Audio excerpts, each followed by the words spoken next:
এক সময়ে দুটি সূচ পাহাড়ের মাঝখানে অবস্থিত একটি ঘন বনে দীর্ঘ প্রবাহিত লালকমলা চুলের সাথে এক রহস্যময় মহিলা বাস করতেন।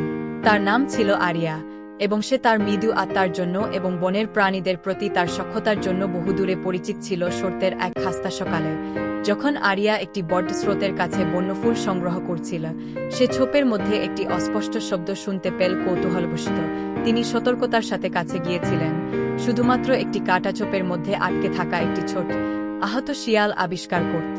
শেয়ালটি তার দিকে অনুনয় দৃষ্টিতে তাকাল এবং কোনো দ্বিধা ছাড়াই আরিয়া প্রাণীটিকে আলতো করে মুক্ত করে তার বাহুতে জড়িয়ে ধরেন।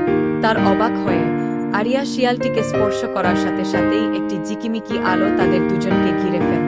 শেয়ালটি তার চোখের সামনে মিশিয়ে রূপালী পশম এবং তার মাথার উপরে একজোড়া সূক্ষ্ম শিয়ালের কান সহ একটি অত্যাশ্চর্য সুন্দর মহিলাতে রূপান্তরিত হয়েছে।